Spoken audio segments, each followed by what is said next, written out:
Sara Winter, activista de derechos humanos, exactivista y dirigente de la agrupación de feminismo radical FEMEN. Bienvenida a Contacto Directo.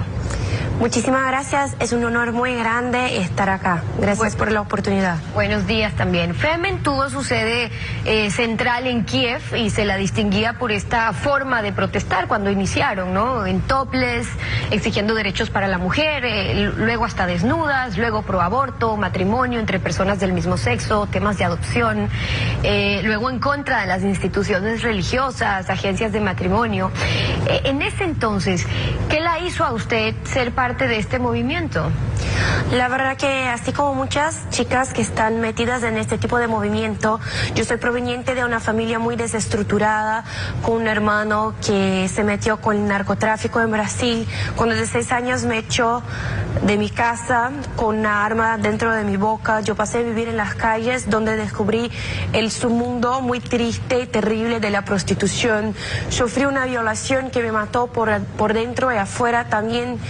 Y después de este episodio muy traumático, yo conocí a través de los medios el movimiento feminista como un todo. Y me enamoré por FEMEN por cuenta de que las fotos eran muy bonitas, que se parecían muy aguerridas, yendo a la calle, luchando por el derecho de la mujer. Durante 5 años yo estuve adentro del más profundo íntimo del movimiento feminista en Ucrania, en Brasil, en Francia, en Holanda y muchos otros países más. Y es muy triste como tengo que venir a público a decir que el movimiento feminista no está interesado en ayudar a la mujer, pero sino usarla como instrumento político de una ideología. Pero ¿en qué momento se da cuenta de estos cambios? Que no necesariamente aplica para todos, pero en el suyo particularmente, un movimiento como FEMEN, cuando usted inicia allí en esta lucha por la mujer, pero termina vinculándose en estos otros temas también. ¿Cuándo se da cuenta de esas diferencias? Sí, la verdad que yo pasé solo 1 año en FEMEN y todos los 4 años de militancia de mi vida fueron en el movimiento feminista en general, el movimiento LGBT, feminista, de género y todo eso. Y que percibí es que todos estos movimientos sociales de izquierda, de hecho, no tienen una preocupación de ayudar a curar las heridas de sus partícipes. No están preocupados en ayudar a la mujer en situación de violencia o el travesti que necesita se prostituir para tener o que comer. Están solo interesados en usar el dolor y sufrimiento de estas personas como marionetas políticas. Entonces yo no podía comprender por qué las feministas en Brasil, por ejemplo, están en contra la reducción de la mayoría penal para violadores. O sea, un chico de 17 años viola y nada va a pasar con él porque es un pobrecito víctima de la sociedad desde 7 años. Eso yo no podía entender. No podía entender por qué el movimiento feminista estaba a favor de baños mixtos, siendo que la ideología de género nos proporciona la idea de que yo puedo identificarme con cualquier cosa que quiera. O sea, un hombre puede decir que se identifica con una mujer y pasa a usar el baño femenino. Así se pasó en Estados Unidos, donde un hombre que se identificaba como mujer, se decía travesti, acompañó a una niña de 5 años, hija del pareja heterosexual que era su amigo, y la violó dentro del baño. Entonces, eso yo no conseguía comprender. Ahora, son casos y casos, pero en lo global, FEMEN tenía unos 300 integrantes y sin embargo lograban hacer escuchar su voz. ¿Cómo se financian estas organizaciones en el mundo? ¿Quiénes las apoyan? Sí, la verdad que hay muchísimas fundaciones internacionales, públicas y privadas, que financian este tipo de movimientos. De las públicas podemos citar el FMI, la ONU, la UNESCO, el Banco Mundial. Estamos diciendo, por ejemplo, del investimiento de la ONU en Brasil, en Ecuador, en Argentina, en Paraguay, en Colombia, para pagar las feministas para salir a la calle, para luchar por derechos sexuales y reproductivos, que significa básicamente el aborto. O sea, los derechos reproductivos de hecho no reproducen nada, se mata el bebito. Podemos decir también de las organizaciones internacionales privadas, como por ejemplo la Fundación MacArthur y Fundación Rockefeller y Fundación Ford, que financian proyectos de mujeres en la política, de derechos sexuales reproductivos. En Brasil, por ejemplo, en los últimos 12 años. Solo la Fundación Ford ha pagado 37 millones de dólares para movimientos feministas, que incluso yo hacía parte, solo para organizarse, para imponer las leyes de derechos sexuales y reproductivos. Pero a eso iba. ¿Cuál es la agenda? ¿Cuál es el interés en financiar estos? Porque hablamos de activismo, ¿no? Entonces, quienes llegan a integrar justamente estas distintas agrupaciones es en defensa de derechos humanos. En muchos de los casos ese es su argumento, por lo menos. Pero ¿cuál es la agenda de estas organizaciones que financian, como las que usted fue parte? Claro, siempre se dice derechos humanos, pero de humano de verdad que no hay nada. ¿Qué hay de humano? Poner en la cabeza de una embarazada que eso vaya a ser verdaderamente empoderada de hacer un aborto. Entonces, de humano de verdad que no tiene nada. Son absolutamente políticas deshumanas. Pero, ¿qué puedo decir? Es que es una cuestión básica de economía. Entonces podemos ver, por ejemplo, que tanto en Ecuador cuanto en Brasil hay movimientos feministas que son pagos directamente por la IPPF. La IPPF es la Planned Parenthood, la mayor industria del aborto de Estados Unidos y de todo el mundo. O sea, la Planned Parenthood paga directamente las feministas que salen a la calle haciendo protestos democráticos, entre comillas, para presionar los legisladores para legalizar las leyes. De una vez legalizado se implanta las clínicas de aborto, entonces está hecho. Entonces, cuando quiere abrir una empresa en un nuevo país, tiene que hacer un investimiento para después lograr el dinero. Entonces, primero se investe en las grandes influenciadoras y activistas para presionar a los políticos para que puedan firmar las leyes y así se pueda atraer las empresas de aborto del extranjero para lograr con el cuerpo de la mujer ecuatoriana. En el 2015, ya que habla del aborto, usted tuvo una experiencia personal dura.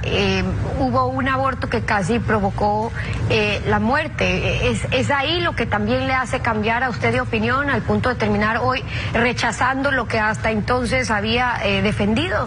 Claro, por supuesto, porque yo cuando era feminista escuchaba a todas mis amigas diciendo que el aborto se trata de empoderamiento del cuerpo de la mujer, que se trata de derechos humanos, que se trata de mi cuerpo, mis reglas.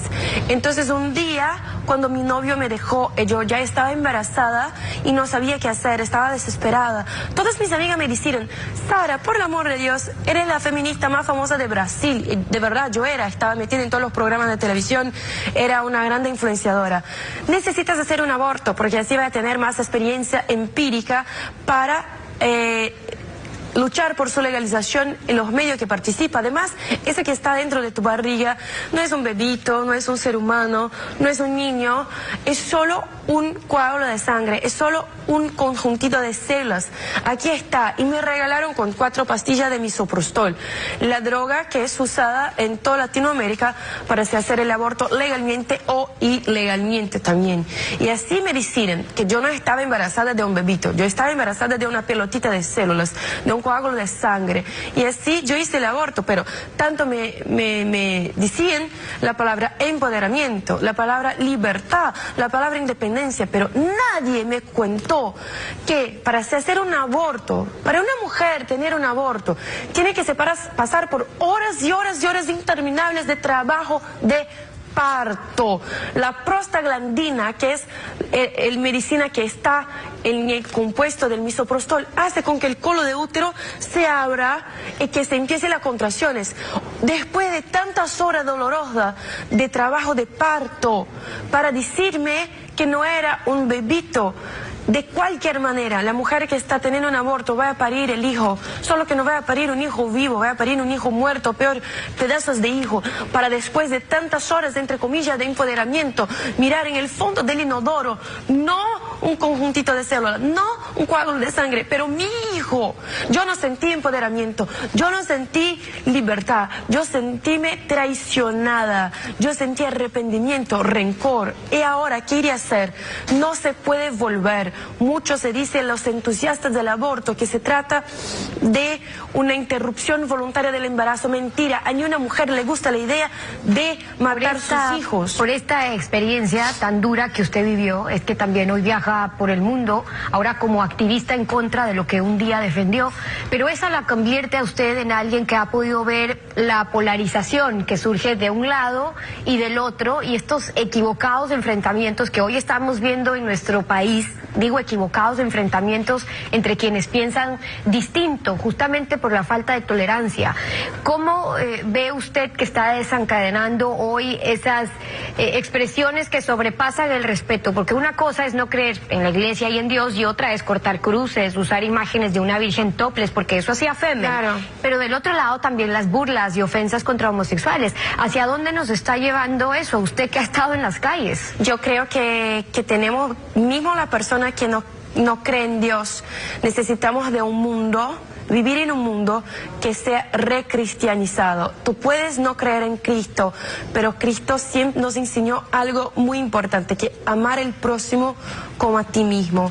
Yo creo que este no es un principio solo cristiano, pero sino un principio básico de convivencia humana. Entonces yo creo que primeramente nos piden tolerancia, nos piden menos odio, nos piden más amor, pero son los primeros a nos llamar de fascista, de neonazi, de antiderecho. Entonces hoy vivimos en un mundo controlado por el discurso del políticamente correcto, donde yo digo, yo estoy en contra del aborto, automáticamente me llamo de fascista, antiderecho, que yo quiero matar a la mujer y todo eso. Entonces, es una dicotomía que es muy triste. En Brasil estamos trabajando muy bien. Yo tengo el honor de hacer parte del gobierno de Bolsonaro dentro del Ministerio de Derechos Humanos. Mi ministra, la señora Damares Alves, es evangélica, es demasiado cristiana, pero está desarrollando política para los transexuales, para que puedan tener más derechos también, de no ser ofendidos, de no ser heridos, de todo este tipo de cosas. Es el testimonio y la experiencia de Sara Winter, activista de derechos humanos, ex activista y dirigente de la agrupación de feminismo radical Femen, hoy en Contacto Directo. Muchas gracias por haber estado con nosotros. Gracias, muchísimas gracias.